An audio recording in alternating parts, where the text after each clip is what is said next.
Hello everyone, I'm Denise Love, and today I want to share with you some of my favorite books that just sparked my creativity. And I've done several other videos on different books that inspire color palettes and different fun things that just inspire me, but these are a little different than the previous books that I've shared with you.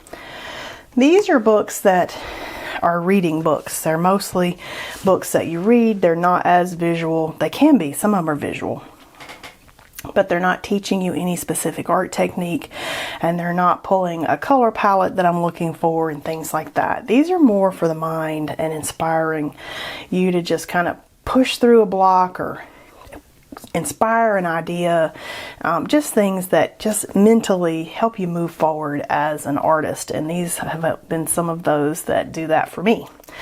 My very favorite little set of books are these by Austin Kleon. If you've never heard of him, he is so inspiring. Show Your Work, Keep Going, and Steal Like an Artist are his 3 books. And Steal Like an Artist is the very first one of these that I got. I think Show Your Work might have been the second, and Keep Going might have been the third. These are little gems to have in your bookcase and to pull out and read more than once.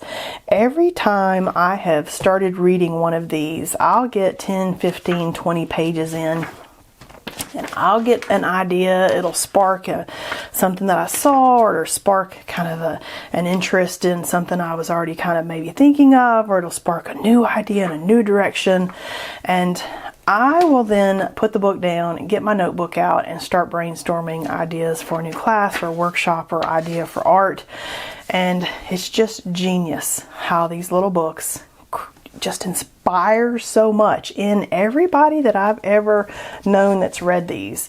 So if you've never read Steal Like an Artist, Show Your Work, and Keep Going, you need all 3 of these. They're amazing. They're inspirational.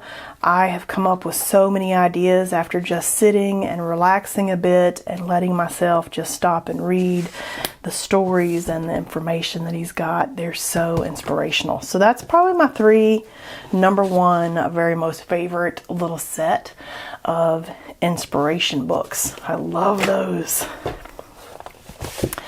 Big Magic is another book that for me was very exciting and inspiring, because I always said my ideas came in waves, like the ocean. Like if you're at the beach and the tide's coming in and you've got all the waves and it's coming far up on the sand, that's like my inspiration. It comes in, and then once the inspiration, the idea or whatever has run its course, then those waves shrink back out as the tide goes back out. And I really feel like that's what I have, inspiration in my body. It's like I ride the waves of inspiration, and when the waves come in, I gotta create, because I know when the waves go out, I'm gonna be in like a little lull, maybe a little burned out, maybe a little overextended or exhausted, and I'm gonna not want to be able to create anything. And I know in that time period of downness or not creativityness, or just when I'm feeling a little tired and in a rut, I know that that wave is going to come back.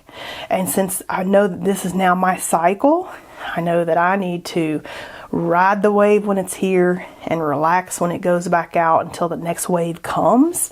And this book kind of says that similarly. Like ideas come to you, and you need to jump on that idea when it's there, because it's not going to stay forever. And it's kind of weird how, magically somebody else comes out with an idea that you had and maybe you didn't execute yet, because, that idea kind of hops over to the next person to see if that person's going to then hop on that idea. And I love that whole concept, because I can see that, like I can feel that in my own creativity. I can see that coming and going, and when that idea comes to you, you got to latch onto it. So this was a very inspiring book to me. Big Magic by Elizabeth Gilbert. It is a must-have. Creative Living Beyond Fear. I enjoyed that whole book. Okay, so this is a fun book here, Feck Perfection, by Danielle Laporte. And this book basically tells you to get off your butt, trust your weirdness, do the work, and be the best self you can be, and don't wait for things to be perfect before you start. Because that's where most people get hung up. They don't feel like they're good enough, or they're not ready, or it's not the point where they can start because it's not all perfect. And you need to start before you're ready, before it's perfect, before you have everything figured out, because that's how you get it figured out. And to be honest, I have totally lived this as my life mantra, because I started a photography online business way before I even knew how to build a website, build digital products, and build workshops. And I just Googled my way to everything and figured it out. I just wanted it more than anybody else did, so I made it happen. And then when I wanted to shift into, say, doing art workshops, even though I had built a whole business around photography, I'm like, well, I can start adding, art things in there, because I've been an artist my whole life. I have lots of art people in my family. I have an aunt that's a painter, and I have an aunt that did amazing things with yarn and knitting machines, and my mother was a stained glass artist. I mean, I feel like I come from an artisan family almost. And I'm not afraid just to throw it out there, because I think in my mind everything I create is amazing until I know better, and I look at it later and I thought, oh, that was terrible, I can't believe I put that out there. Whereas other people are like, oh, this is terrible, I'm not going to put it out there, and they're afraid to even get that out there. I think I have that opposite problem. I'm like, everything I make is amazing until I figure out maybe it wasn't. But this book is a great book for getting you past that perfection paralysis. Start before you're ready, and then figure it out as you go, and build things and get better. And when you know better, you can do better, but don't let that paralyze you. You'll never get started to begin with. So this is a super fun book by James Victor. This is a fun book just because I like inspirational things. Whatever you are, be a good one. And this is 100 Inspirational Quotes by Lisa Cogden, and she's a very inspirational lady herself, in the fact that I think she was later in life when she started into this type of career. I could be totally making that up though, so don't quote me. Sometimes in my mind though, I think that's what I read about her, but I'm not positive. But I just love the yummy, happy kind of illustrations that she does, and the quotes, and the things that she puts to go around with those. I just love those. We shall find peace. We shall hear angels. We shall see the sky sparkling with diamonds. Anand Chekhov. So it's, famous quotes and things that she's illustrated. Imagination is the eye of the soul. Have nothing in your house that you do not know to be useful or to believe to be beautiful. I'm not afraid. I was born to do this. Joan of Arc. Don't you love that? So this is just a fun book. Somebody gave it to me as a gift, and I have enjoyed it. That was a great gift. So if you ever need a gift idea for somebody, this is a good gift idea. Okay, so these two books. Oh, I love these two books. Conscious Creativity. Look, Connect, Create by Philippa Stanton.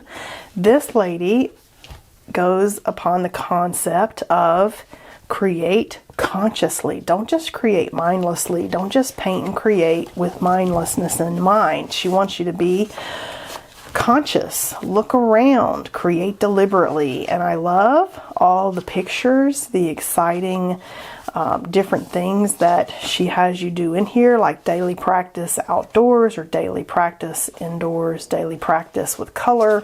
She gives you little assignments. She's got the most fun, delightful rainbow of colors to inspire you. So this is a great book for inspiring color, texture, ideas, get you in the mindset of observing when you go to create. Look around your surroundings, your city, your town.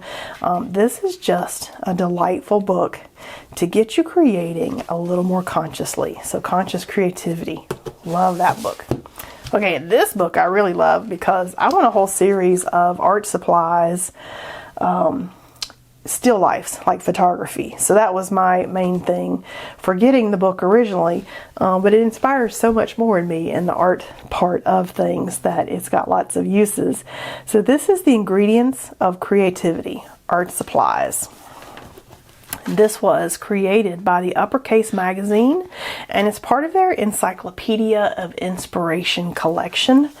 And it's a lot of artists that have submitted their art, their supplies, what they use, some behind the scenes, and it's just so inspiring to see all the different artists featured in here with their art.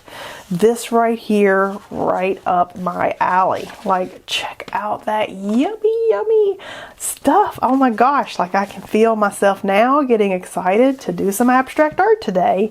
And maybe I was kind of tired today and I wasn't thinking about doing some abstract art, but after looking at some of these yummy fun colors and this abstract art in here, now I'm almost wanting to finish this video and do some painting. Look at this. Oh my gosh, all the messiness of an art table. How gorgeous is that? So this is one of my favorite books, and I just pull it out and oogle all the different artists and the things that they've created, and I get inspired all over again. Best book in my library, along with all the other ones that are the best books in my libraries. And super inspiring. Like, this has totally inspired me to be like, oh, let me pull out my vintage art supplies and see what I can create today. I love it. Always inspires good ideas. So if this one is still available, definitely one of my favorite. Tons of creative ideas and fun stuff for you in there. So I hope you enjoyed seeing some of these books that just inspire and just make me feel more creative, and things that I can pull out maybe when I need a little pep up. These are some of my go-tos. All right, I'll see you next time.